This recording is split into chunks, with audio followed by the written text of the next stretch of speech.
Hey everyone, this is Manly Badass Hero, and welcome back to The Letter. Previously we found out some backstory from Marianne, and now we head towards the end of her route.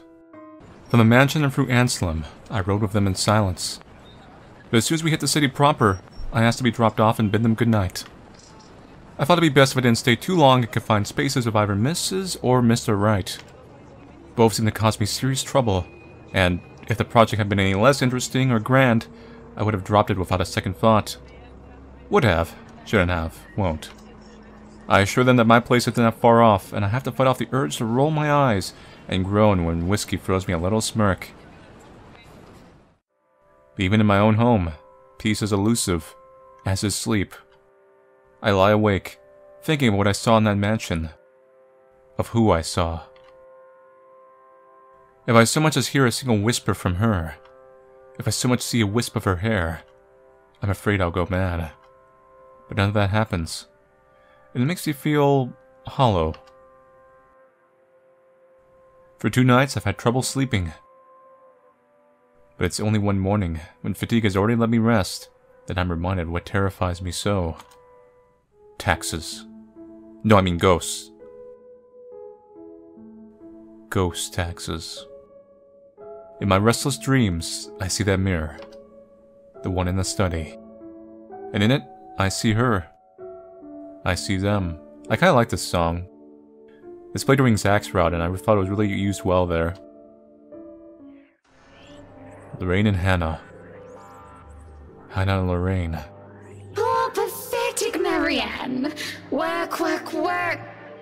She'll work herself to death. See, she doesn't listen. That's all she did. Look at what happened to me. They talk among themselves, with cruel smiles and venomous tongues. Or rather, to themselves. 2 heads, 1 body. It's like a Yoko Taro dream sequence. A horrible mockery of these women, as if they're one and the same. More's the pity. Life goes on and goes out, and she doesn't even see it. Do you think she'll even realize when she's kicked the bucket herself? When they say a person has a hard time telling when they're in a dream, it was true often enough. Even with this bizarre sight, even with the obvious implication that this isn't real, I can't help but feel distress. Likely. Is that any way to live at all? She might as well be dead. Cruel fate that she's alive and I'm... well... Dead? Though they speak into each other's ear, tones low and hushed, I could still hear them as clear as day. Their whispers pervade the air, heavy and oppressive. They bury and dig into my head like tiny maggots, worming their way into my skull. It's only then that they take notice of my presence. Hi. Eyes turn towards me and I can only feel small under their scrutiny. Caricature smiles etch on their faces, mimicking each other grotesquely. Oh, Marianne! How long have you been standing there, dearie? You know, I don't know. Dream time. Come join us, Marianne. We won't bite. Unless you ask, that is. Have you been looking at us? Spying? No? Maybe? How scandalous. Such a naughty girl. I'm sure you were just waiting for something lewd to happen, weren't you? This isn't that kind of Ian. You know she will not admit it. She thinks it wrong. You've said it so yourself. Yes. She thought me wrong, impure, abnormal, because I loved her. My breath hitches. I open my mouth to protest, but they stop me, screeching. I barely hold them to cracks, lines spidering across its surface. Do not lie! We know the gluttonous thoughts you try to deny, girl. All those desires you bury beneath that sickening guilt. You act the martyr when you turn the bed you lie in into your own hedonistic hell. You ghosts are really overthinking this. You are nothing but a tainted soul with filth-stained flesh held together by falsehood and pride. They look livid. One looks like they would lunge. I wake, feeling like the wind had been knocked out of me. As I get out of my bed, I now realize... what are those ghosts to give me judgment? They're not certified psychologists. I didn't see a license. In fact, I should report them to the police, which I will tomorrow. With a groan, I squint and find a certain fluff ball sitting in my chest, looking pleased as a punch. She is the overlady of cats, the queen of despair and destruction of nice furniture. Though I can't stay mad at Her Majesty because it feels like she did something good this time. I was having a nightmare, but I can't even remember what it was about. Trying to recall leaves a terrible pit in my stomach. Maybe it's probably better that I don't remember. Good morning, Baruthiel. Who's the good kitty? Are you hungry? Is that why you woke me up? Yes, that's what cats always wake you up. A content purr comes from my sweet dear before she jumps off the bed and trots towards the kitchen. Meow, meow, meow, meow, meow. On the other hand, it takes me a bit more before I roll out of bed and start my day. Mornings before work is always a quiet affair. Shower first, and a mug of coffee and a bowl of oats. Sometimes I do stretches, and I always check my work email. The Wrights will be moving into the mansion today. I don't think the paperwork is officially done yet, but it isn't too far-fetched to think they're allowed to start their move, despite that. Rich people like them will always find ways to get what they want, after all. I'll be leaving you again today, Beth. So you behave and make sure not to shred up my new covers, okay? Oh, I'll shred them all up alright, I'm a cat. Meow. And don't worry, I didn't forget tomorrow is Black Cat Day, so I'll throw you a party. Thanks, let me just knock over your priceless glass. But only if you behave like a proper lady. I always behave like a proper lady. Meow. She barely gives me a glance as I say that before going back to her own food. Cats. Still better than humans, most of the time. Too bad I have to work with humans. Let's see where we are in the route. Are we making good progress? Oh, we actually have quite a bit to go. There's a big little branch here, actually. Interesting. The place is already busy as soon as I get here. The foreman, one that I've recommended to the Wrights for his work ethic, is early as usual. Already he's instructing me men here and there with bigger loads. I have no chance to talk to him as Miss Wright appears and greets me with a smile. Mrs. Wright, I hope everything has been to your liking thus far. Good morning, Marianne. It has been delightful and these men have been very helpful. Look at all this. It's so busy here. I'm getting tired just looking at them go. Look at them go! No complications so far with the movers or the previous owners of the mansion, I hope? Yes, surprisingly so. It seems like they were just really wanting to get rid of this mansion. Like, instantly for some reason. If anything, the only one being Sound weird, problematic right? is Luke, if I'm to be honest. He can be such a diva, but I do like that about him. She stops, looking up at the upper landing where Mr. Wright comes through with two other movers and the mirror from the study. Oh, do be careful with that mirror. We wouldn't want anyone getting hurt because of broken glass. Just drop the thing and get over with. Why are you even having it carried around? Well, yes, I want to look at myself as I walk. I thought it'd be quite proper. Like, I can't afford to hire someone to carry the mirror while I walk around the house. So I may always look at the best thing in the world, which is me. Oh? You did say you didn't want the mirror, and I keep getting distracted by it. I'm like Sigvald from Warhammer now. If I'm going to turn the study into my Mirror office, Knights. I'd rather not have it there. Where can we put this? Well, you are not putting it in our room. Why don't you go, I don't know, put it in the wine cellar for now. We can figure out if we'll store it in the attic or somewhere else later, yes? That's a real random place to store it. You heard her, boys. To the cellar it goes. Mush! The movers bring down the mirror one step at a time, no matter how much the man tells them to hurry. An unsettling feeling grows in my stomach as I see a reflection in the bloody thing. And I look away, not wishing to risk anything. If I see Lorraine's image in the mirror now, I wouldn't know what I'd do. I don't have the luxury of privacy right now. I'm not going to break down in front of all these people. As soon as I go into the kitchen, I realize I'm holding my breath. I wonder if I didn't look earlier, if she would look now. I let out a sigh of relief when I think nobody's looking, and I go back to the task at hand. It'll be a terribly busy day. There's no need for me to even think of anything else.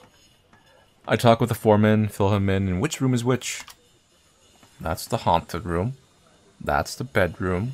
That's the other haunted room. And that's the movie theater. That may or may not be haunted. We don't know yet. It seems I'm doomed to not getting significant work done without being interrupted when it comes to these particular clients, however. Marianne, dear, have you had breakfast yet? I've been feeding on disappointment. Well, I do believe it would be considered brunch at this hour. High in calories. Oh, yes, Mrs. Wright. You must join me. Johans has already been breaking in the kitchen, as they say. I do not see the others settling down for a meal anytime soon. Someone might as well enjoy the food while it's hot. And that someone might as well be us. I should say no. I really must say no. But the way she smiles at me makes it difficult to do so. Look how ridiculous I'm being. Acting like a silly nervous schoolgirl with a crush. It's just brunch, and who am I to say no to a client? It would be impolite to do so. It's not like I'm going to agree because of anything other than propriety. I'm not agreeing just because she batted her pretty eyelashes at me. If you insist.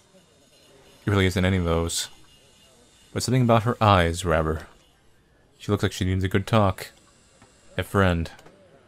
And although I'm not supposed to be chumming with my client, there's no harm in pretending, right? Of course, I've been wrong on many occasions before. Maybe there was plenty of harm in pretending that I care. Because pretending I care might lead to actually caring. Being alone in the same room as the missus leaves me reeling, as I find myself paying too much attention to her.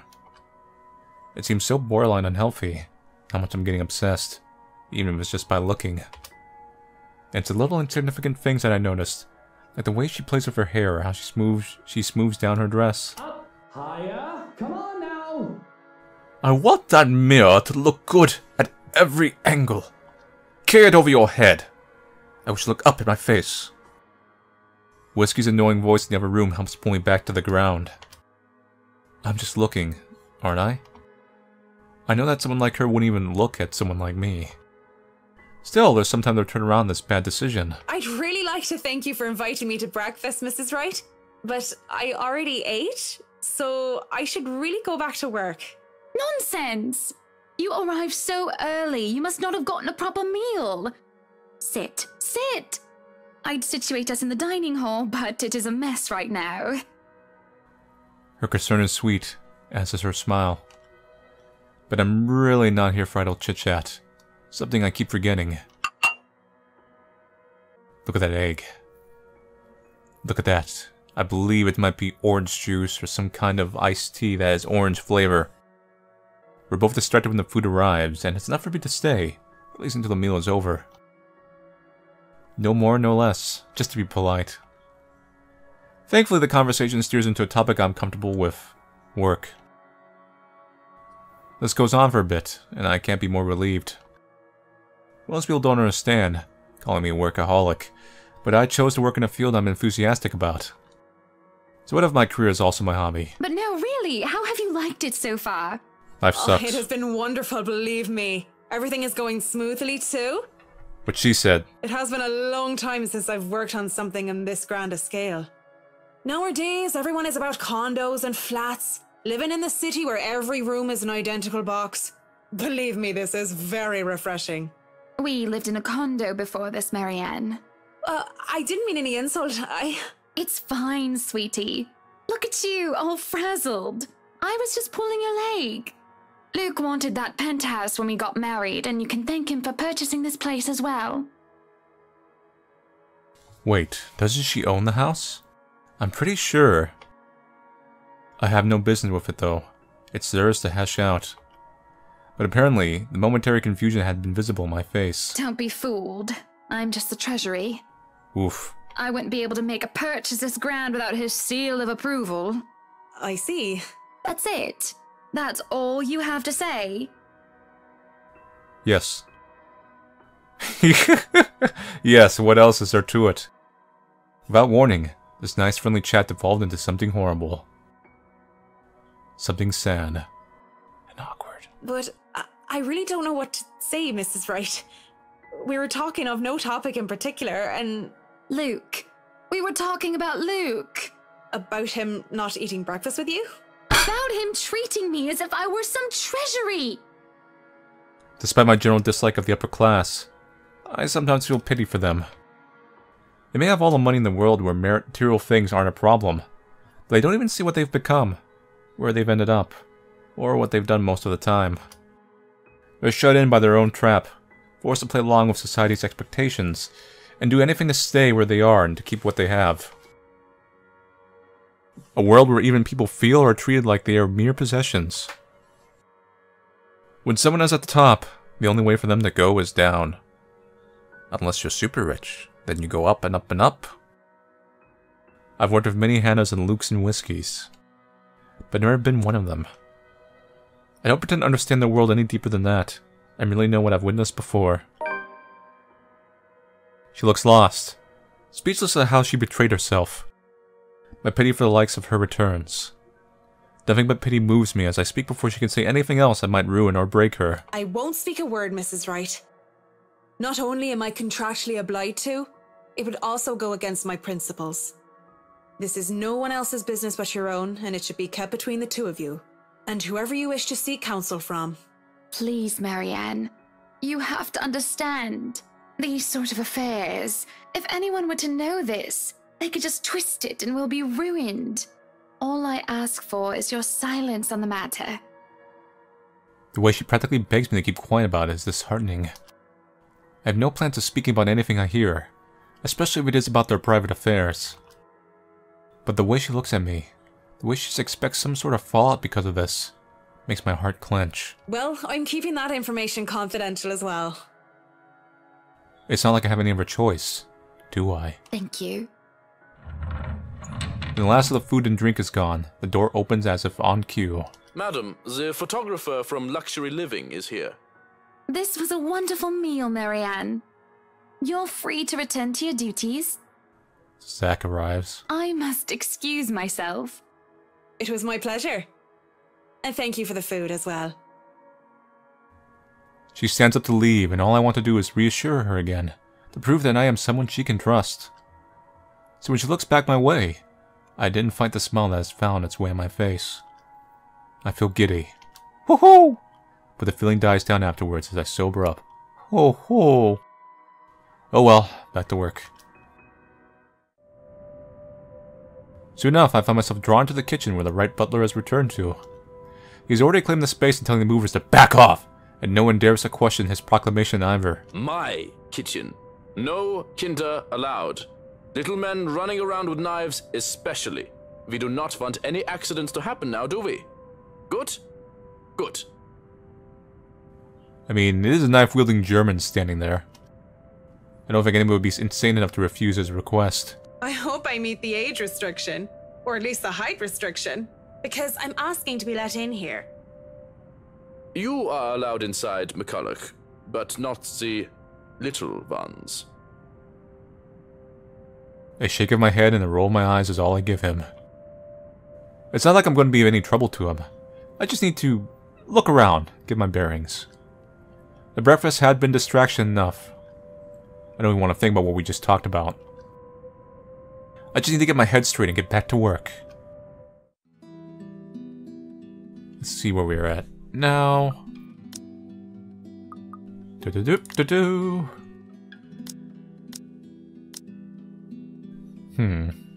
So Zachary should be coming around here. We just had breakfast. We're in the 26th. Here's that dawn of the final day. Not good. Huh. That branched automatically. You know what? That's probably linked to this. So if you go the top route, you spend time with Luke, you come down here to the bottom. The movers work efficiently even when they're left alone, and they do quick work of their responsibilities. The head foreman comes, standing in the doorway, to consult me on this or that, and I have to go help out every now and then. But they pretty much have everything up to standards. They skip lunch entirely, not even realizing when they do so.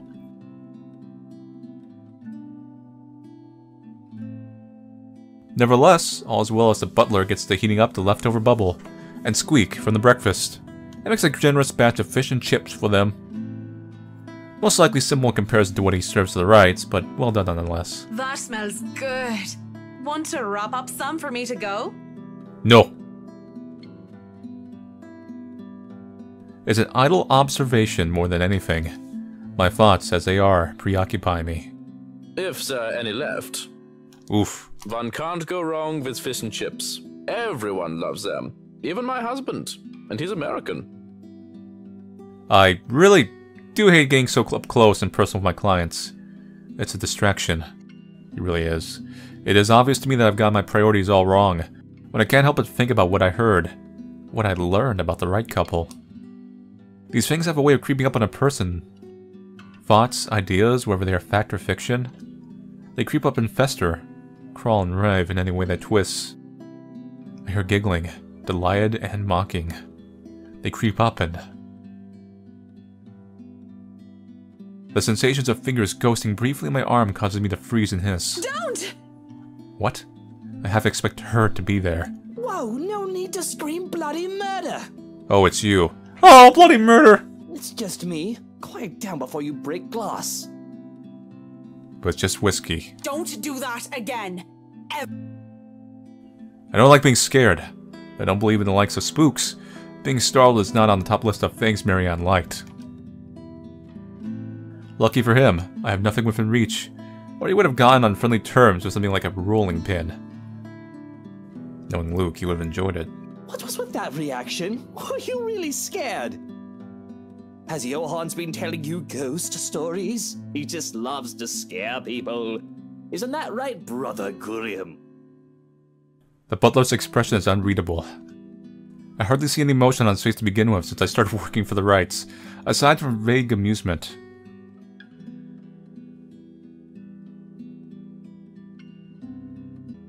There must have been something there, though, judging from Mr. Wright's own content look. The expression on Mr. Wright's face is almost cruel. But neither of them spoke, even as Johans leaves the room to serve the workers their late lunch. So, now that we're alone, Marianne, what are you so jumpy for? Ghosts. You. I was just thinking about all the urban legends the movers have been telling me about this place. Don't tell me you believe in that tosh. They're nothing but tales made up to scare children. Timmy, Billy, don't you dare go up to that big mansion and get in trouble there. The ghosts are going to get you. That's a boring way to look at it, but that's usually what it is anyway, no?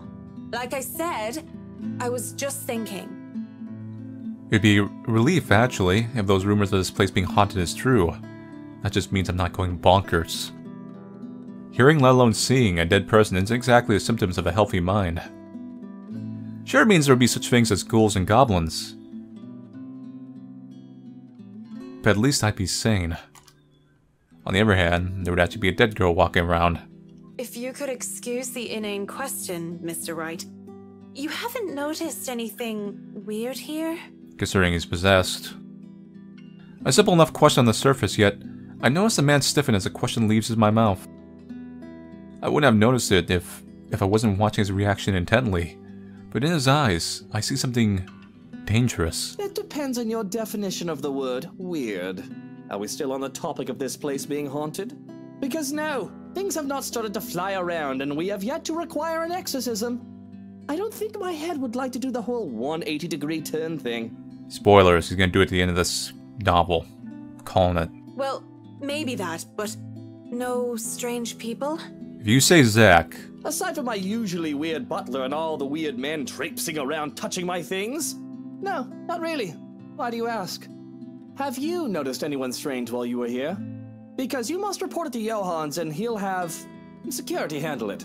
But these reports better not be about ghosts and things that go bump in the night. I don't want to waste manpower on the boogeyman or senseless witch hunts. I'll keep that in mind, Mr. Wright. But no, it's nothing like that. I guess the mansion is just strange for me. It's a unique project. No strange men or women lurking about then? You? A dead teenager would technically qualify as strange. But, yeah, the whole I see dead people thing isn't gonna go over well. None that I know of. But I'll inform Johans immediately if something comes up. I'm serious, Mint. You see anything, anyone suspicious, and you report it. Immediately. I think that goes without saying. The concern he had on the talk of the security is quickly gone. His arrogant, smug smirk returns, if a bit subdued. Whatever swarmy remark or innuendo he has at the ready never comes through, as the voices from the dining hall ring out. So, is this a full-time job for you then? Uh-oh. Nah, I just freelance mostly, for magazines, newspapers, and events. So you can't really call it a full-time job. Inquisitive Luke.jpg reaction face. It's fun and it puts food on the table, but it's not what I really want to do. At least not all the time. That would be the magazine photographer, I presume. As always, Miss Wright talks in such a kind and cheery fashion, no matter who she's talking with. It certainly puts people at ease around her. It sounds like it's working on the photographer, too. Hearing them, though, seems to put Mr. Wright in a sour mood. At least, if his small scowl is anything to go by. Is he jealous? Make a save point. So let's see. Lighten the mood? This is a hard call, actually. If you ask he's alright, he could take that as kind of a hit to his pride and, like, react negatively. But if you try to lighten the mood, he might be looking at you dodging the thing, and that take a hit to its pride, too. You're not gonna go out there and join Mrs. Wright? You're starting to look strained. If you want your picture taken so badly, I'm sure the photographer would oblige. What is it that you want to do then? Films. Documentaries. He doesn't look too happy. But cinematography is a lot more difficult than photography, right? I was working on this thing, actually. We need to get you away from the butler. You're starting to sound like him. Yeah, he didn't like that. He just wanted concern. Hey, are you alright there, Whiskey? You're looking like you need a serious drink. Oh, you mentioned alcohol in this round. Of course you would like this answer. What is it that you want to do then? Films. Documentaries mostly. But cinematography is a lot more difficult than photography, right?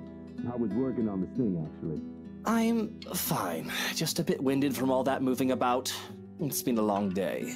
And the day's not over yet. It's funny that you would get jealous when you're sleeping around so often. So if you can excuse the bloodness, you either shape up to help or ship out back to your room and let us do the rest of the work. He hesitates, eyes locked firmly on the door that led to the dining hall. Even now, we can still hear as Mrs. Wright and the photographer chit-chat in between shots. It's not my place to say this, but she really does seem to care a lot about you, you know? There's no need to remind me of that. A strange smile appears on his face before he shuts his eyes and sighs. Tell the workers that you're all dismissed early. That's nice and all, Whiskey, but we really shouldn't just take off. Delays aren't a good thing when it comes to big projects like these. The sooner we tackle certain issues, the better. Including the issue of burning down this house. And I trust you can take care of these issues another day. Don't make me ask again, Mint. Just tell the others they can go home early, and to not worry, they'll still get paid the remaining hours. I don't know what prompted this. With the air he's putting on, though, I know better than the mental and prod fervor. Besides, Fine, you're the boss. walking out of the kitchen, I just accept the fact that whatever he says will go while under his roof. Miss Wright and the photographer are still far too busy in conversation to notice me, even as I make my way through the dining hall. Besides, I didn't want to ruin their fun. Well, it wasn't really a big thing. People didn't like Blue Fonzie very much. People don't like a film about colors. I suppose they would have liked Blue Bibby a lot more. Going to the foyer has me stumble upon the family butler once more, who raises a brow at my presence. And where are you off to in a hurry, Miss McCulloch? The foreman is looking for you. The Bratwurst wants us off the clock. He's dismissing us early because of... Oh, I don't know. He just wants us out of here. I'll go and call a cab for you then. It would be for the best that you leave when he asks you to. I don't doubt it. My ride back to the city doesn't take too long to get here. Granted, there were some difficulties at first, because the driver didn't know where the Emergard mansion is. He tried to have us hand over GPS coordinates from our smartphones or some other technobabble I didn't care about, and the butler didn't understand. Well, we don't know about smartphones. I mean, I'm a dinosaur and I know about them. But as soon as we told him it's at the haunted mansion over at Anselm Village, he knew just the place. They finally headed over, albeit with some hesitation. All the way back to the city, the driver keeps complaining about that place giving him the willies. It gives me willies, too. I would have loved to snap at him. But as soon as the thought occurs to me, it never blossoms in the forefront of my mind. One that somehow bothered me greatly, more than my exacerbation over whiskey and this project, or wanting all of it to stop. There's been no Lorraine whispering over my ears today. Isn't that good? Worse. Worse, I find myself searching for it. Searching for her. I'm just gonna say, damn it. Loose ends. Fucking bloody loose ends everywhere. I thought I've already moved it past this years ago. It has nothing to help me curb my frustration. If anything, it only ensures that I want a stiff drink. Where else do I go to drink? Is Luke gonna be here? Tuesdays are for karaoke. And Wednesdays, improv. Usually it's these 4 guys who did hilarious games. The one of Irish drinking songs are always a crowd favorite. Though I love a good laugh, stand-up comedy isn't my thing. And without Cam or Hirono or any other distractions, I ended up drinking a lot more this time. And when there's several balls of beer in me, I get really embarrassing. Like Minecraft embarrassing. Hey! G! Psst! G! Come over here! I need you for something! It's a good thing that the bartender is a nice fellow. He has to be or he doesn't get your money. I'd probably have been kicked out of the other places by now. Or worse. If push comes to shove, all he would do is give me an easy smile and shake of his head. Even when he's attending to other customers. Just like now. Give me a moment, will ya? I gotta go check on her. You sure sound like a certain cop. And a certain priest. He's some Asian guy. And I'm pretty sure I've seen him here before a couple of times. Although he never talks to anyone else except G. The girls used to be all over him too. They always turn them away. I'll be here. You go do that before she falls over. Asian Joe? All right. What is it? Do you need someone to help you get home? Bartender, pour the wine. I think that's enough alcohol for you, little missy. I'm cutting you off. Go, everyone comes to this bar. A whine comes from the back of my throat as he pulls my ball away. I have no hope of getting them back once they're behind the counter.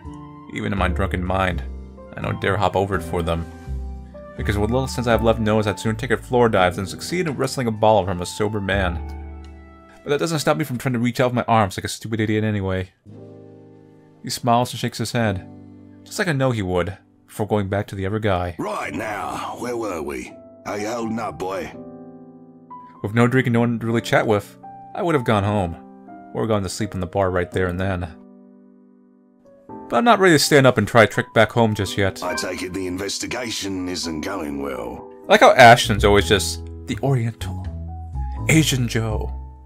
It's just everyone, that's the one trait everyone just knows him by. Oh yeah, he's that Asian man over there. When does it ever? But that's not the problem, no. It's...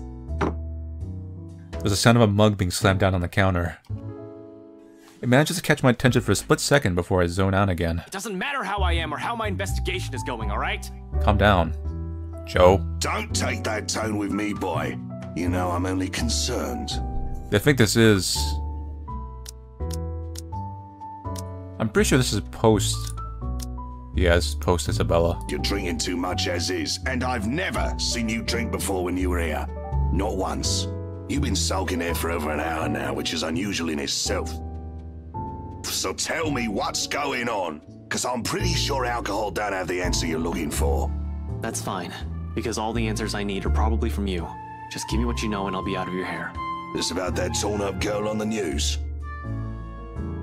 It doesn't matter. I'm here to talk business. A talk would have interested me, would have kept my attention if I gave a damn. But in my current state, I can barely give 2 fucks about the things going on around me. All these words are just buzzing, barely surfacing from the sea of sounds that is the pub. And it would have stayed that way, perhaps even drowned if I didn't hear his name. Luke Wright. You know the guy. And don't pretend like you don't, G. It takes a special kind of ignorant not to know who he is. That smug blonde who likes throwing round his money. He was just here a few days ago, as a matter of fact. Great tipper, if you think him just dumping a wad of cash on the counter after having too much whiskey counts as tipping. Why are you asking? He dirty? You have no idea, G. He's probably the worst sort you can imagine. Luke fucking right. Fucking whiskey. Even without him around, I'm still hearing about the guy. What the absolute fuck. Despite this, I found myself getting up and sauntering over to join them before I pipe up. Is this smart talk about Luke fucking right I'm hearing, eh? Private conversation here, lady. Line up, Joe. There's only amusement on G's face. The Asian guy, he starts to look ticked off as hell. Don't worry, Holmes, she's clean. And she might be able to help you with your, predicament. Course. A drunk's just stumbled through here with what I need. Get real, G. No offense, lady, but you're smashed. I know, right? Nothing beats being drunk after a hard day's work. Especially when you're working for Mr. Luke Wright. So, she works for the guy? Doesn't that make her, I don't know, suspect? See, have a little faith in me, why don't ya? I don't have much, and you might as well have something to go off. You're the one who was so desperate to come running to me for business. Yoo-hoo! Still right here, fellas. 5'11", can't miss me. Unlike Shorty over here. What's with that mad look? You want to dance, boy? You don't look like you can bust a groove. Maybe a leg, but with that fancy coat of yours. Finally, someone points out the coat. That coat is way too fancy for this atmosphere. To add insult to the injury, I moved directly behind him and used the top of his head as an armrest. Damn! Oh! It's brutal. But when he shakes me off, I plop into the seat right next to him. Don't try me. You can hardly stay on your feet. If Marianne is that tall over him, and she's 5'11", how tall is Luke? I mean, not Luke. Ash. Although we don't know Luke's height either. We don't want to ruin your fancy coat, do we? Ah, children, the both of ya. But you're still standing after all that, are ya? Matt, you see this giantess? She's a legendary regular here. Been treating like there's no tomorrow. I'm a bit jealous. Can't do that anymore or my liver will give out on me. Good with the mic, too. Don't see you much recently, but I guess you're always busy, aren't ya? You're some fancy designer or something, if I remember correctly. Wait, I know you. You were at the open house for the mansion. Yeah, that's right. Marianne McCulloch. I'm a famous interior designer extraordinaire. Ooh, that rhymes. Anyway, you guys were talking about that weenie Luke Wright, right? Yes, that's right. Or something. Can't really talk about it. I don't even know if I can trust you, even if G said you're clean. But anything would be of help. Well, I don't gossip about my clients, if that's all there is to this. You wanted to gossip about him a few minutes ago, Marianne. And that was the beer talking, not Marianne. Quick, get some more beer. You won't mind if we ask the beer a few questions then? Maybe. Depends on who's asking and what they're asking. But seriously, that guy is abso-fucking-lutely frustrating. Oh, it was a branch trip. I wonder what it was. G routes. It's probably based on Isabella a bit too. This is one I'm a little curious about though. One moment, he's an absolute dickhead. And then he's acting like an actual decent human being the next. I just can't figure him out. I can't imagine how that pretty wife of his can put up with him. If I were her, I'd dump his flat arse straight up. And I'm not just saying that because I think Hannah's pretty or anything. Luke is a catch too. They both are. But I really cannot, for the love of all things holy, see how they even work out together. So, Luke Wright. Have you noticed anything strange about him while you were working with him? Anything peculiar? Of note?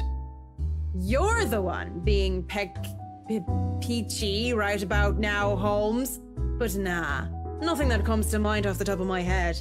He's just like most rich, smarmy arseholes and then some. A giggle bubbles up and I press my cheek against the cool countertop with my eyes shut tight, just because. eventually cracking one eye open just in case they thought I fell asleep. I grin at Holmes. So, Holmes, I'm guessing you're some private detective or something. So are we upgrading from Joe? Is it Hannah? Did she pay you to look if he's been cheating or some such? Hannah's the wife, right? What about her? How is she? How is she or how is she? Well and good. To both. Definitely the nicer of the two and sexy as sin to boot. Not a private detective then? Are you from one of them tabloids wanting to know if the Luke Wright doesn't know how to put his pants on right? Probably doesn't, to be honest. Pants. I'd take the pants off of... Ah, here we go. Slipping. I haven't been this drunk in such a long time. It's a miracle I've been coherent for as long as I have been right now. I'm asking you if you've noticed any odd behavior from her. Odd behavior? What? I wonder how she'd be drunk. I can just imagine her like the giggly sort. What do you think? These are serious questions, Marianne. Lives might just be at stake here. What do you expect? She's smashed. Why am I even doing this? This is getting me nowhere, G. She's not a reliable source. The chief, let alone the courts, aren't going to take the word of a drunk. This'll be dismissed, and I might be in trouble if they try to argue that I coerced a testimony out of her. This is a fucking train wreck. You're a fucking train wreck now, if you ask me. Maybe it's about time you apply the brakes and stop for a bit? Everyone, calm down. We're all train wrecks. At a train wreck convention. Dressed as Superman. The wave of despair that comes over the both of them is palpable. If feelings had a taste, it'd be bitterer than the beer I'm full of. And it gets me thinking. Though thinking doesn't give me too much shot in my system. You know that's not an option. Thanks for being patient, McCullough. Good luck with your work on that mansion. Speaking of that mansion, There's something going on in that place. Something. As day! No wonder Mr. Wright likes it so much. It's as fishy as he is. Rotten bloke. Maybe that Santos girl is really onto something, eh? Suspicious shite, I'm telling ya. Explains why she's so reluctant. Oh, you don't know she's dead. Oh. What do you mean that Santos girl is onto something? Before I get another word out, there's hands on my shoulders and everything starts to spin.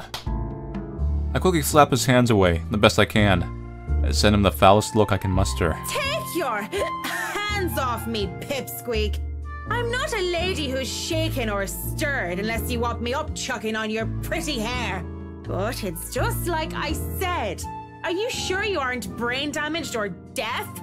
Santos girl from VRC showed us this creepy letter. You know, just like those spam stuff you get in your emails. And we thought it was some joke or that the girl was just a bit too green to handle a big sale like that. You should have seen the look on their faces when they saw it. Whiskey, that's Luke fucking Wright, you get me? And the missus didn't look too happy either. I should have taken a picture and posted it everywhere. When rich snobs give you that face, no wonder the Santos girl went all mental on us. Working with them does that, you know? I think I'm about to. I'm not mental yet, am I? Anyway, just like I said, in that man... Hey, you okay? Holmes? You're looking a bit shaky yourself there. And he really is pale. Paler than before, at least. I can see the gears turning his head on overtime. Suddenly he shoves a card in my hand. Ashton Frey. Detective Inspector. On it his name, Ashton Frey, and his number. But his second thoughts as he grabs it from me and slips it into my pocket. You're cute, pretty boy. But I prefer blondies. Well, you're not exactly my type either, lady. But listen to me. If something comes up, don't do anything rash. If you think you're in danger or if you see anything suspicious, call me and the authorities as soon as possible. You understand me? That's 99... I know what the damn emergency number is. Right, 999. Good. Anyway, I have to run. See you. The guy's quick on his feet and already up and at him, as soon as the number leaves his lips. Watching him as he maneuvers through the crowd of the other pubgoers is enough to tire me out. Fast as he can, he's at the door and throws us a smile. And that's all we get before he's gone, just like that. Oi, what about your drink, boy? I'll go put it on your tab then. Holmes boy always like that, G? Pretty much. But what about you? I suppose I'll put your drinks on your tab too. Don't want you to spill your wallets when you look like you're close to spilling yourself. Yeah, and if it's fine by you, I think I'll go take a bit of a cat nap here. Just for a sec or two. Go right ahead. I'll wake you when I close up shop. Swimming in cocktails, Ch.4 unlocked. Mumbling a sleepy thanks, I doze off on the spot, face pressed on the counter. Already, I endured the pain I'll have for sleeping in such a position. We're about to be attacked by a ghost, aren't we? But when you gotta go, you gotta go. Here we go. Oh, Marianne! How long have you been standing there, dearie? Looks like we need more alcohol to cure these ghosts. Come join us, Marianne. We won't bite. Unless you ask, that is. Hell yeah, we're getting a lot of alcohol. Not that I can get much sleep to begin with. 28th. I'm pretty sure this is a pretty bad day. Let's look at the journal. No, wait, no. Hold up. 29th. These things get pretty crazy. 29th on, there's just nothing good happens whatsoever. It's around the dawn of the final day, in so many words. Do people ever have the feeling that they're working on something they really enjoy, but still eventually tires them out? Because honestly, I've been feeling like this. You have certainly exceeded expectations, Marianne. Everything looks so marvelous, and in such a short time, too. Though moments like these make all the hard work worth it. Definitely. Well, I can't take all of the credit. People have certainly been enthusiastic about the idea of working on the Wright mansion. There won't be any more problems unless Mr. Wright has any more objections about the second bedroom. Looks like this was the right place. Oh, no. And the right job. We proceed with that room as planned. I already agreed to him having his greenhouse and his vineyard and his stables. He may as well let me have this one thing. We're only about halfway done, but the honest satisfaction on a client's face is enough for me to push through. Let's face it, in between my exasperation at Mrs. Wright's antics and her, I've been burning the candles at both ends. I can't even close my eyes without seeing a dead girl's face. Dead girl. Dead. She's dead. I have to keep reminding myself that, burying my feelings as deep as they've buried her body, 6 feet under. I shouldn't waste so much time on someone who's supposed to be gone. I've wasted so many years thinking about her already. There should be no need to bother myself with the dead, when I should be bothering myself with the living. Too bad the living are usually as complicated, if not more, than ghosts of the past. But don't you have a party? Yes. But Luke's just being a sweetie, you see. That friend he's visiting. He's having marital problems and he's just trying to cheer him up. It's even more complicated when living in question is a pair of rich and famous socialites way past their honeymoon phase. And I've been somehow roped into being a relationship counselor. They've been married for a long time and they've hit a... how do they say it? A rough patch. His wife has a drinking problem and can be very neglectful. The poor thing really does his best to be a good husband. But it's never enough for her. Sometimes I think it's the years. Maybe it's been so long that they've lost that romantic spark. What do you think? Oh, this is that one dialogue just from the angle. If I'm going to be completely honest, I need to ask. This is about you and Mr. Wright, isn't it? Suppose it is. What would you tell me? Then, I tell you it's none of my business. I tell you that I don't want to meddle. But, if the troubled husband with the neglectful wife asked me for my honest opinion, I'd say that he shouldn't base his happiness and his self-worth on someone else. Maybe he should try being independent for a while. See what it's like when he isn't trying to please someone else and doing things for himself. Everyone's supposed to be their own man or woman, right? A bit of breathing room never hurt anyone. We shouldn't let our fear control our lives. Why she thinks a single woman like me would be the best sort of relationship advice is beyond me.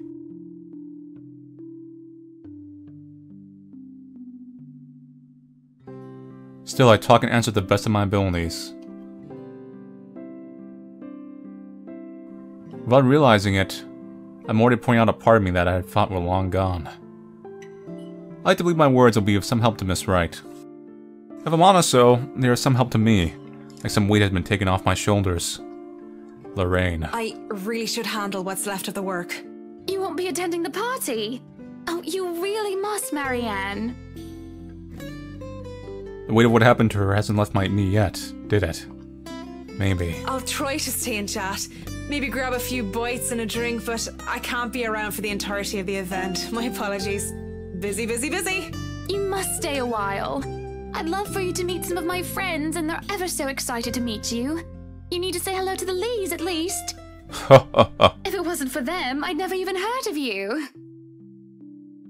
Maybe it's about time I change that. We'll see. So, if I can be excused? Certainly. You'll have to excuse me as well. I must attend to the party before any early birds arrive.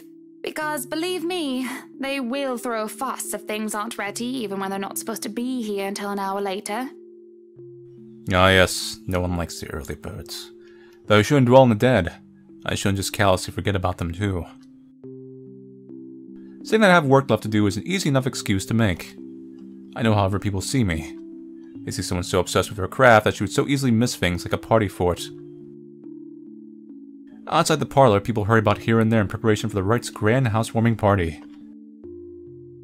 None spare me a glance as I slip past them, each working on their appointed roles and not daring to slack off while they work for what's probably the most powerful couple in Luxburn. I make it to the kitchen with ease. Oh, I don't like the kitchen knowing what's here. The wine cellar being my final destination.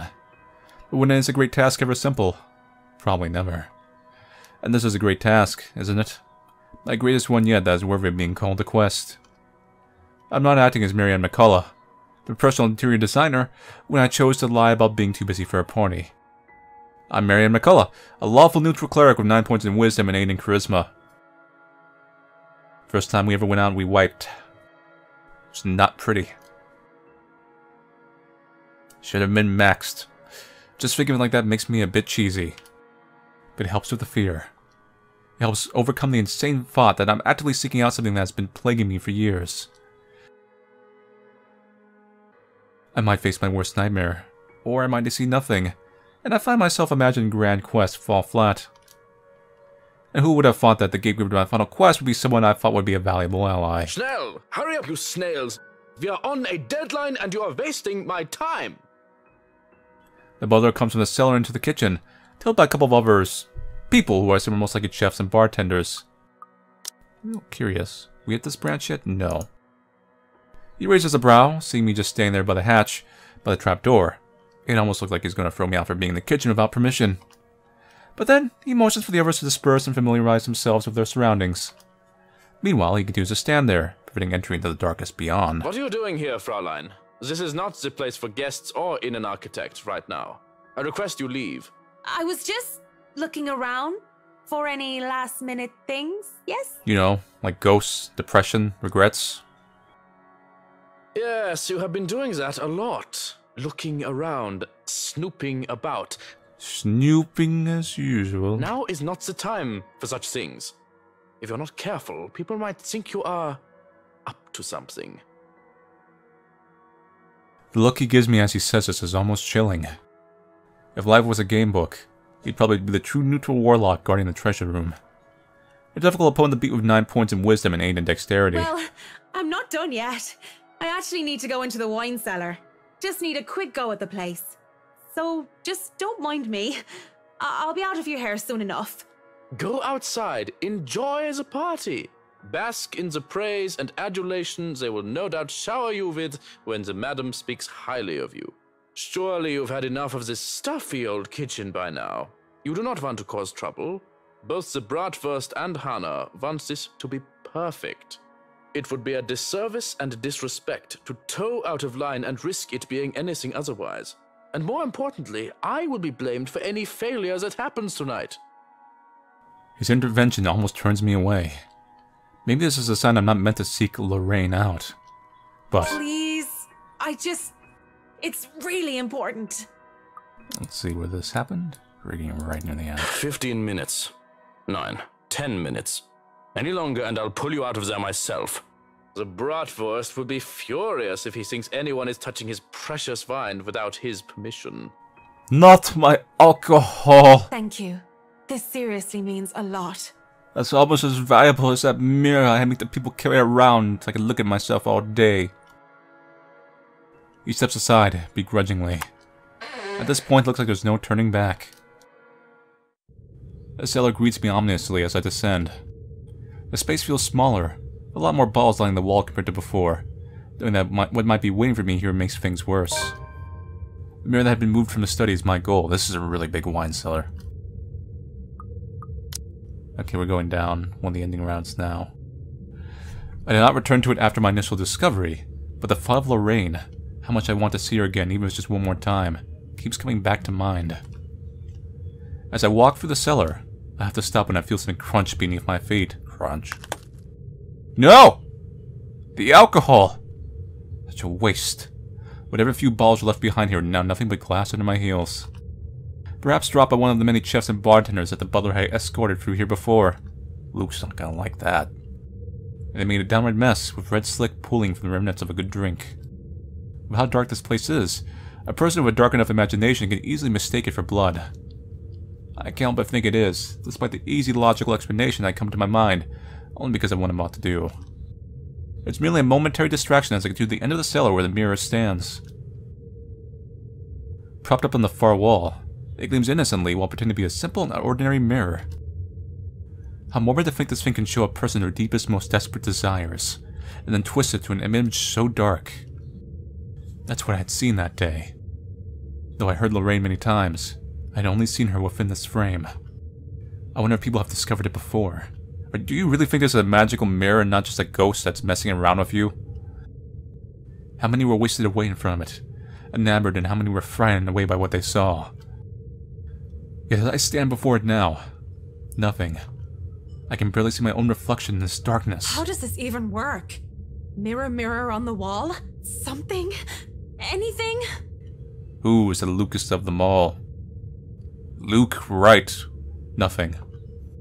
Touching its surface doesn't make it magically activate or anything like that. There is no sudden surge of power, and I am not suddenly granted sight. It stays what it is. A mirror. Was Lorraine's appearance in the mirror also some sort of fever dream?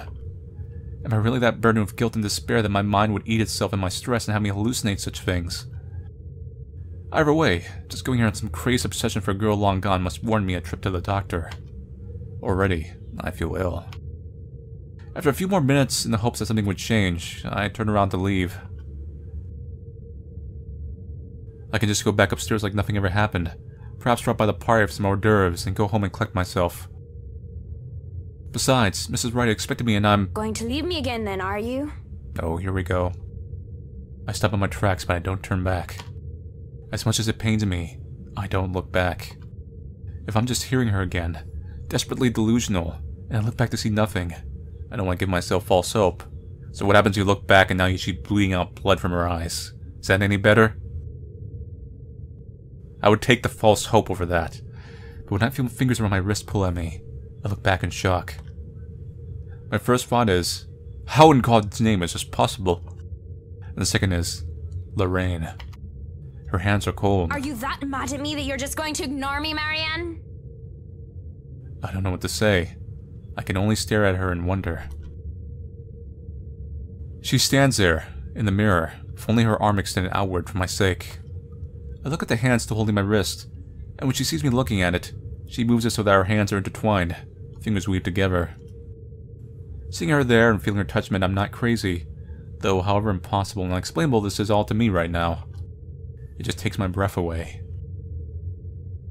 Pulling her out from there is tempting. I can imagine doing so with ease. We can be tougher together again, Lorraine and Marianne, like nothing had ever happened. But that would be of all a great big lie, wouldn't it? What? Cat got your tongue? Don't just look at me like that. Say something. Even this is the thing where some magic pour that can bring back the dead. That doesn't erase anything. Just looking at her, still a young teenager while I'm already a grown woman, it serves no other reason to break the illusion that blinds me. I've seen her twice now, always behind the mirror. If this is real, if this isn't some delusion, then why can she only exist behind the glass? You have no idea how happy I am to see you. It's been so long. Move on, Marianne. Just move on. Quite literally, I like walk away from the mirror. You don't look happy. I really am happy. But at the same time, I can't help but think about what happened. To you. And what does that mean? What are you saying? She gives me this peculiar look. And before my eyes, she moves a step out of the mirror. In turn, I wrench my hand from her and take a step back, almost as if I'm afraid. I don't know how this is possible. But whatever this is, it isn't real. You can't be real. I'm right here, aren't I? What other proof do you need? No. I see you. I hear you. I feel you. But even with all that, you can't be real. You just can't. I saw your body. I helped bury you. You're dead. A deep hurt crosses her face, and it just breaks my heart in two, seeing her wear that expression. Burying me wasn't the only thing you did. Don't you dare lie. But I'm going to be the bigger woman, aren't I? Let bygones be bygones. I'll forgive you. As long as you stay with me, Marianne. That's why you came down here, right? To find me? That was the plan. I came down here looking for her. For closure. But this isn't just closure. This is something else entirely. I didn't think I'd be forced to make such a choice. Do I leave or do I stay? Do I stay or do I go now? It's a very important decision.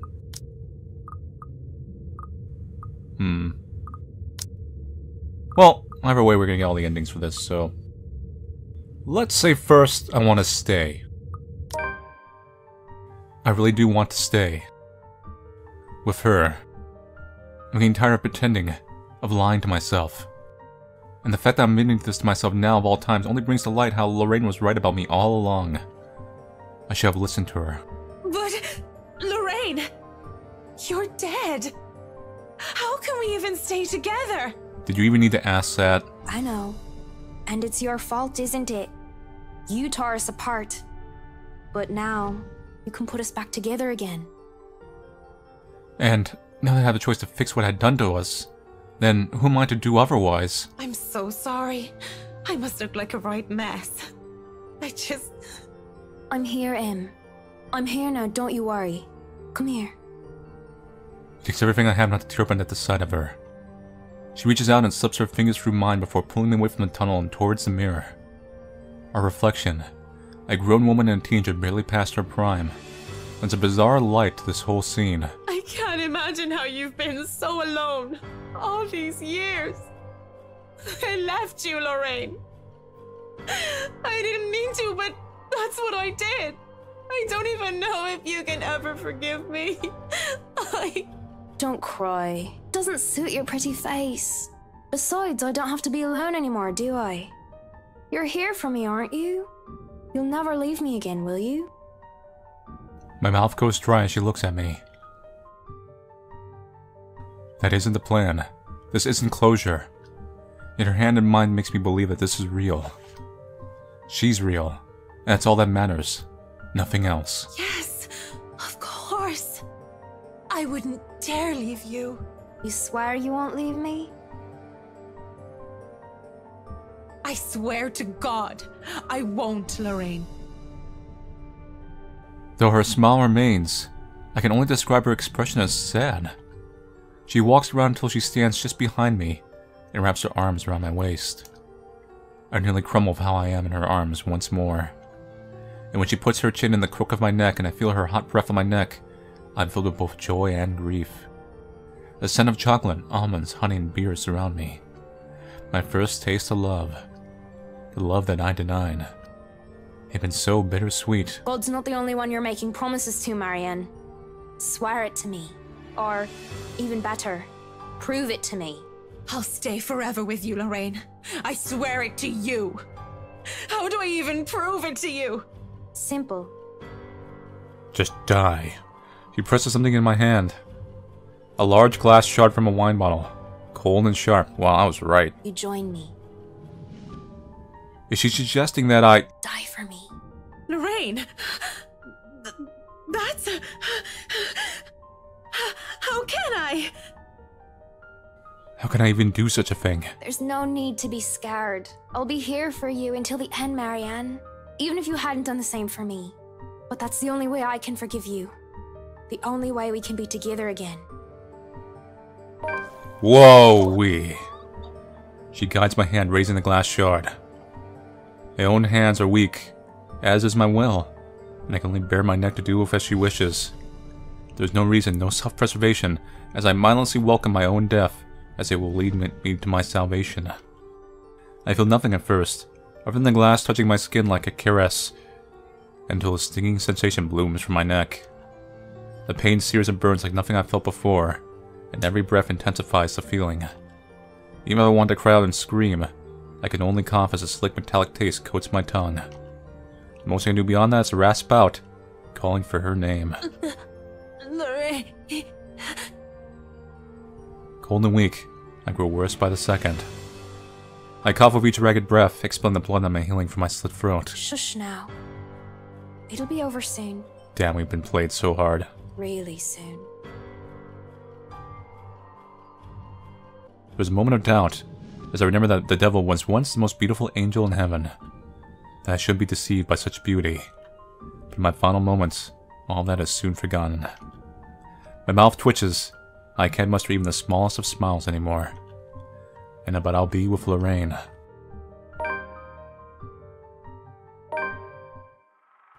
Unlocked a memory fragment. So let's try I need to move on. Closure. That's all I came here for. Whatever this is, it might as well just be just a devil's trick. It is. And I might as well make some use of it, right?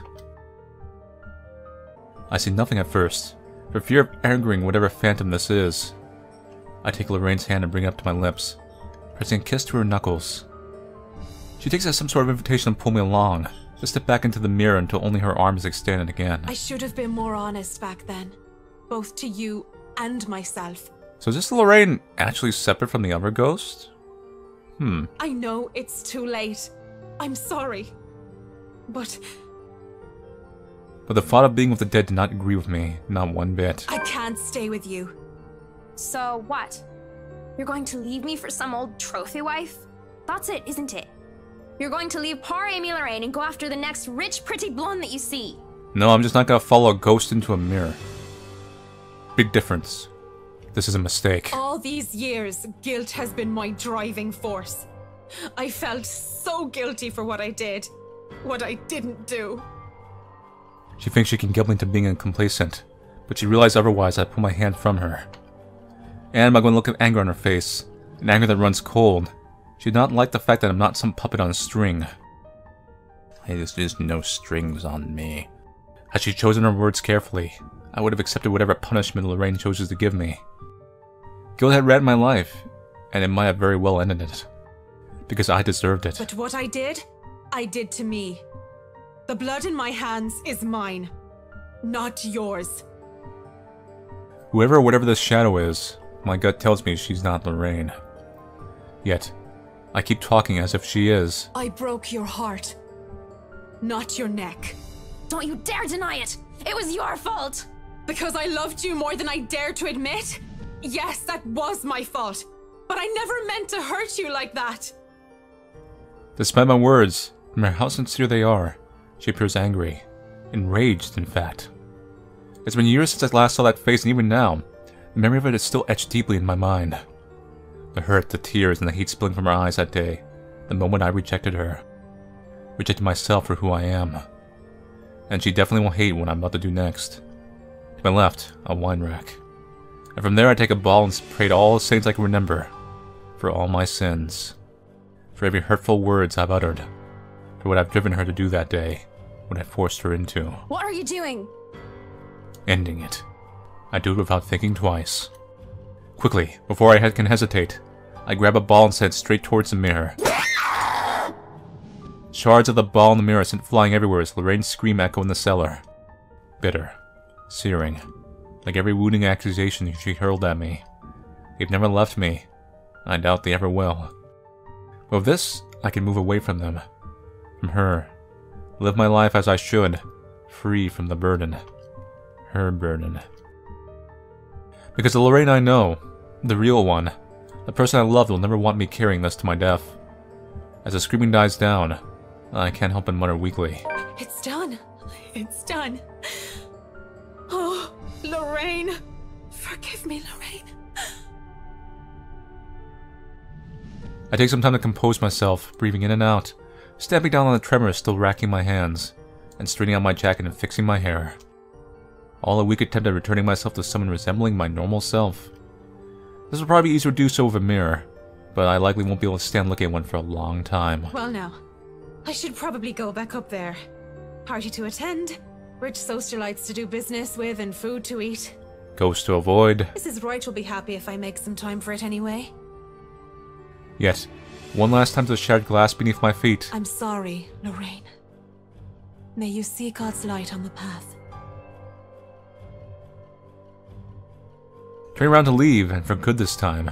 An easy smile on my face falls as I see Lorraine whole and well. Come on, Mac. You really didn't think it would be that easy, did you? You get bonus points for trying. I'm just gonna go get some wine and just start drinking, and eventually you're just gonna disappear due to exorcism by alcohol. But you should know innate charisma is not enough to turn undead. Oh, did you really do that? She advances towards me, backs me against the wall. Johann, save me! I can't even reach for another wine bottle without putting myself within her reach. Despite my earlier bravado, I didn't think she'd be able to exist at all without the mirror. You blame me, though. It's not like I'm an expert in the supernatural. That's not... You shouldn't be... What? After the mirror? Did you think just moving on will erase what you did to me? You're nothing but a murderer, Marianne. A murderer! Stay back. You're not real. Leave me alone. Stop! I'm trying to move on with my life, so why won't you let me? Please! Just get out of my head and leave me be! I try to find an exit when there's a click. The next thing I know, I'm falling back into the darkness. What? Where am I? I fall on my back and the door slams shut behind me. Then no one told me this wine cellar came with a dungeon. In a daze, I look around warily and find myself in another room entirely. On the other side of the wall, some sort of secret passage perhaps, an underground tunnel that has me wary and frightened. It also proves that the oddities in the mansion's floor plans are a lot more than just little discrepancies. I expect Lorraine to jump out at me from the darkness at any time. A breeze blowing through the tunnel has me relieved, though, at the idea that there is still a way to escape should that happen. That's way better than being trapped underground with. Only God knows what that was. A funny thought comes to mind as I start walking to where the exit might be. I think about how Miss Wright would be so disappointed if I didn't show up to the party. I imagine how furious Mr. Wright would be for breaking one of his wine bottles. Even Johann's reaction comes to mind, though I don't really know him for that guy. One thing's for sure is that I would be calling Cam and Haruna for a drink as soon as I get out of here. Ah, great. That noise has me wary. Oh, great. A ghastly thing. A corpse of a woman leans on the wall. Her arms and limbs, almost every inch of her lithe body, is peppered with wounds and rotting flesh. It is then that the putrid smell of blood and gore hits me. Make it so that I don't even question how I missed it in the first place. How long has this been here? Oh, that smell. Oh, you're a nasty one, aren't you? That's no corpse! I flinch as the thing twitches. As soon as it opens its eyes and looks at me with a smile, there's nothing on my mind but horror. I break into a run. I try to keep on running, no matter how much my legs and feet scream at me to stop. I keep going, even when I look back and see nothing of her anymore, because I can still hear her. The scattering of her feet, the words she tries to form with her bloody mouth, and the painful sound of bones grinding against each other as she moves closer and closer to me. How long are these damn tunnels? There's a split second where I know that thing's right behind me. A strange sensation creeping over my limbs when her presence looms over me. And then suddenly, I can't even do anything before I'm yanked by the hair and pulled back. Still, I struggle, up until I'm thrown to the side like some rag doll. I hit the ground on my side, and the musty smell of the old hay that reaches me is the only indication that I'm still alive. Please don't hurt me!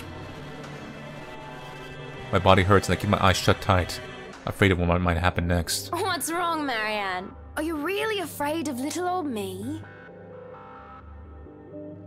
There's only dread, seeing how she's followed me here, even here.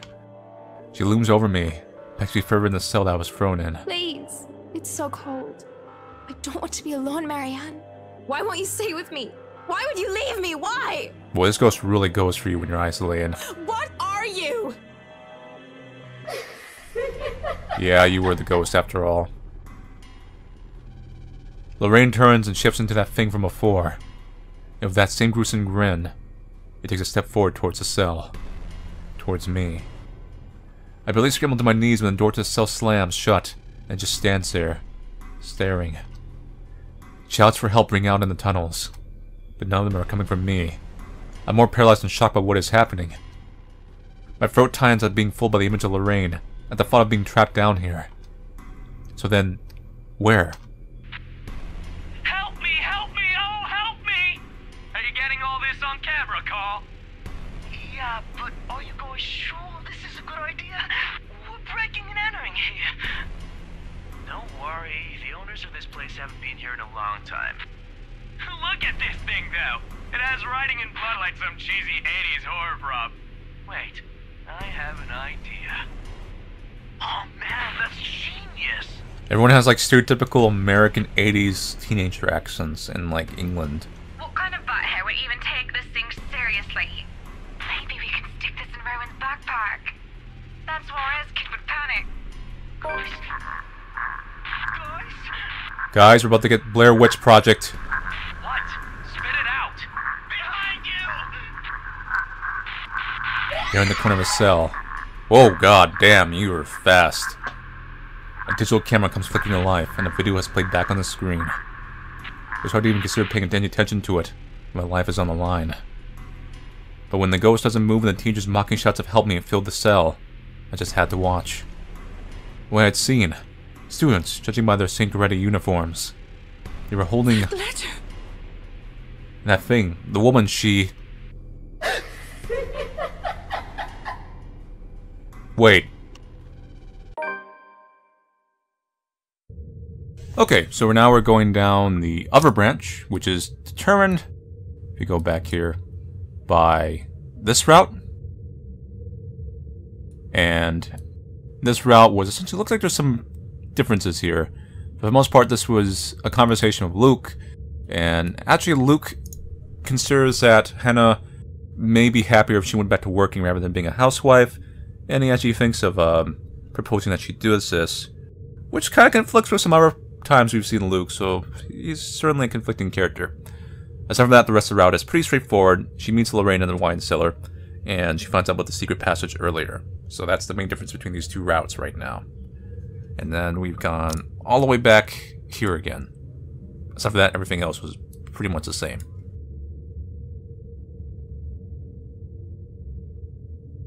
See, I would just like her to be joke about inappropriate meeting in dark, secluded areas. But just like the broken balls of wine that was spilled on the ground before, no trace of her can be found. Lorraine! Where are you, Lorraine? I miss you, you know? Only silence replies. Funny that when you want to find something, that's the time when you can't. The thought that I wouldn't be able to see Lorraine one last time fills me with such despair. Sure, it was crazy to come here willingly in the first place, but all I'm really here looking for is closure. If I can't see her, the least I can do is offer her a prayer.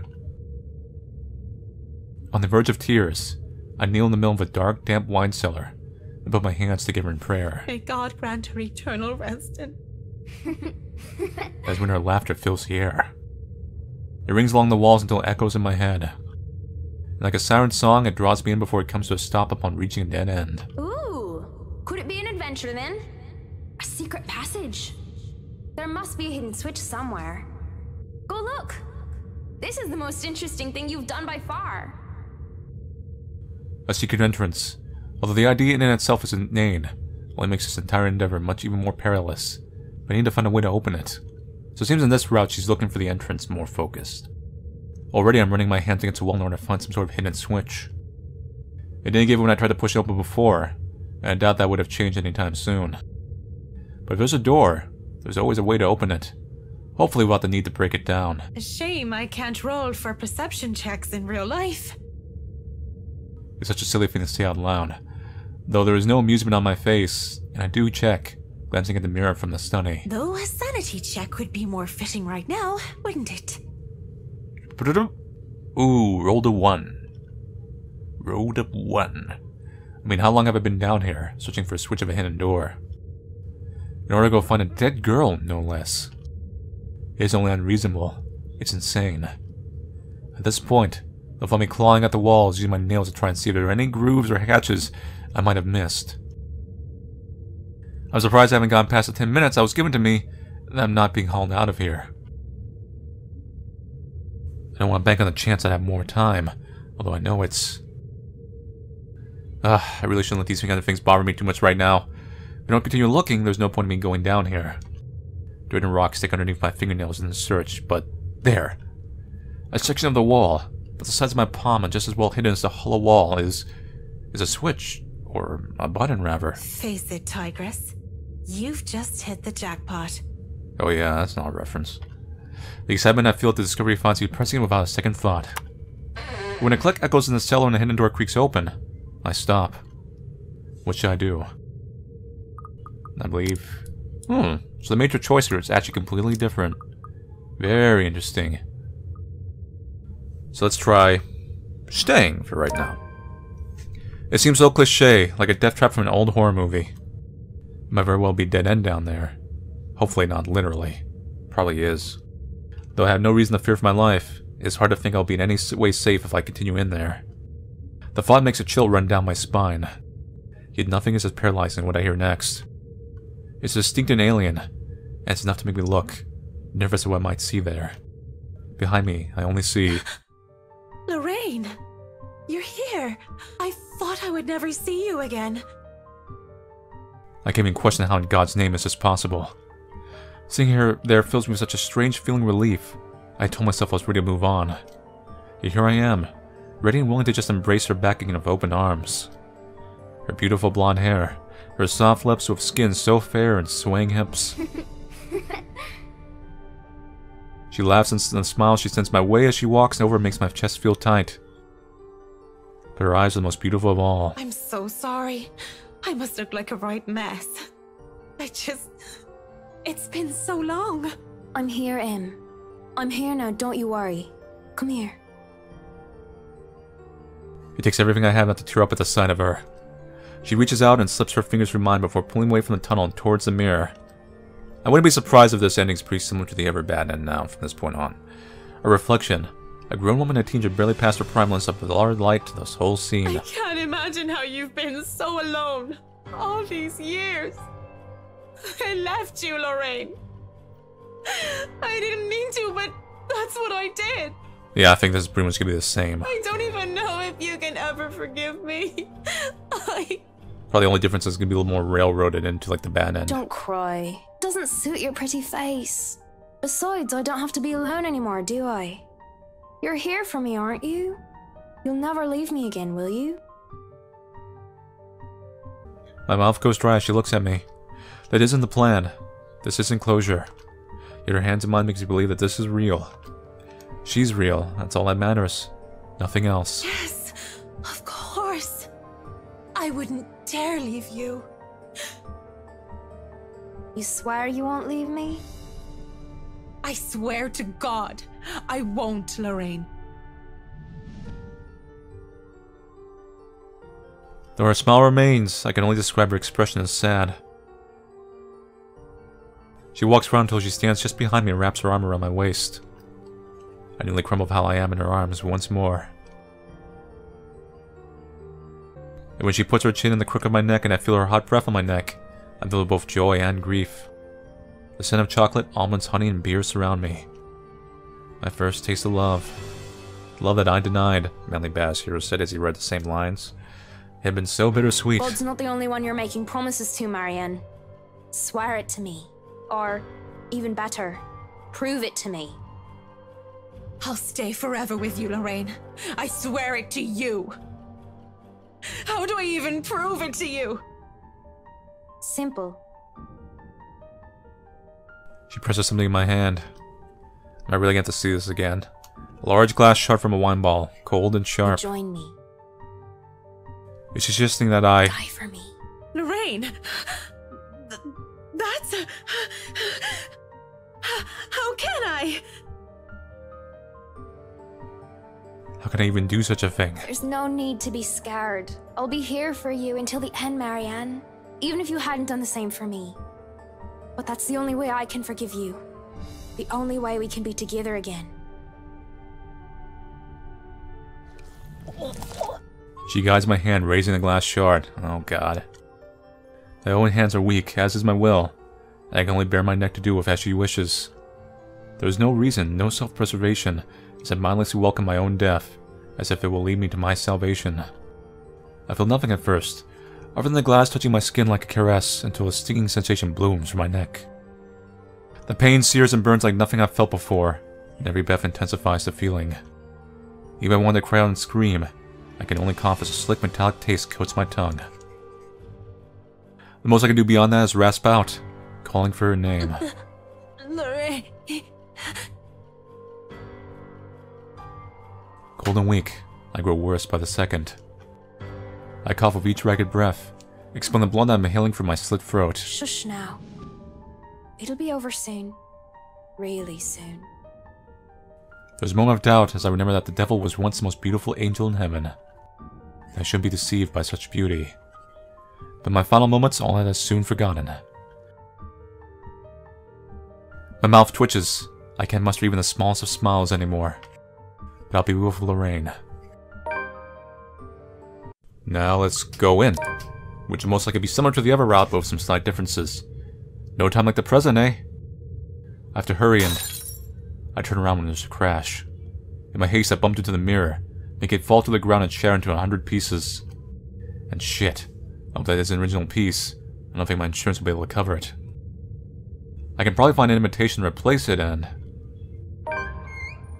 The door slams shut behind me and I nearly have a heart attack because of it. But when I see a much more visible lever on this side, I calm down and shake my head. Too bad that lever will be blocked by a ghost. On the other hand is a passageway, an underground tunnel that has me mystified for a mere moment until I realize what it holds. Cells closed off by heavy iron bars line the sides. A general sense of death and decay lingers heavy, though the years should have taken away most, if not all, of that stench. With the foul smell of humans and corpses alike being left to rot. The breeze, most likely coming from the other end of the passage, that goes through is just think for that. If the place had been enclosed like a mausoleum, I imagine the odor would be fouler than it is now. The sanctity of this place has been fouled. Dear Lord in St. Adelaide, bless these poor souls. I'm not going to sugarcoat it. Though the architecture of the time was magnificent, human rights wasn't exactly a big thing back then. And if the Army Guard mansion had a place like this hidden away, who knows what sorts of heinous acts were done down there. There's no time to dwell on further, though. Not when... A ghastly thing, a corpse of a woman, leans on the wall. Her arms and limbs, almost every inch of her lithe body, is peppered with wounds and rotting flesh. It is then that the putrid smell of blood and gore hits me, because I don't even question how I missed it in the first place. How long has this been here? I feel like the routes could be the same from this point on. Ugh, that smell. Oh, you're a nasty one, aren't you? I flinch as the thing twitches. As Susan opens his eyes and looks at me with a smile, there's nothing in my mind but horror. I break into a run. I try to keep on running, no matter how much my legs and feet scream at me to stop. I keep going, even when I look back and see nothing of her anymore, because I still hear her. The scampering of her feet, the words she tries to form with her bloody mouth, and the painful sounds of bones grinding against each other as she moves closer and closer to me. How long are these damn tunnels? There's a split second where I know that thing's right behind me. A strange sensation creeping over my limbs when her presence looms over me. And then suddenly, I can't even do anything before I'm yanked by the hair and pulled back. Still, I struggle, until I'm thrown to the side like some rag doll. I hit the ground on my side, and the musty smell of the old hay that reaches me is the only indication that I'm still alive. Please don't hurt me! My body hurts and I keep my eyes shut tight, afraid of what might happen next. What's wrong, Marianne? Are you really afraid of little old me? There's a flash of hope. She can help me. Save me from that thing. But as I see her smile, the same one that thing has, I know that in the distance in Lorraine. And the fool of thinks so in the first place. It never could have been her to begin with. The real Lorraine is dead. She looms over me, actually further in the cell that I was thrown in. What are you? Lorraine turns and shifts into that thing from before. And with that same gruesome grin, it takes a step forward towards the cell. Towards me. I barely scramble to my knees when the door to the cell slams shut, and it just stands there, staring. Shots for help ring out in the tunnels. But none of them are coming from me. I'm more paralyzed and shocked by what is happening. My throat tightens at being fooled by the image of Lorraine, at the thought of being trapped down here. So then, where? Help me! Help me! Oh, help me! Are you getting all this on camera, Carl? Yeah, but are you guys sure this is a good idea? We're breaking and entering here. Don't worry, the owners of this place haven't been here in a long time. Look at this thing, though! It has writing in blood like some cheesy 80s horror prop. Wait, I have an idea. Oh man, that's genius! What kind of butthead would even take this thing seriously? Maybe we can stick this in Rowan's backpack. That's why his kid would panic. So it's not a persnickety ghost. It's just a really dick ghost. That's misleadingly labeled persnickety. What? Spit it out!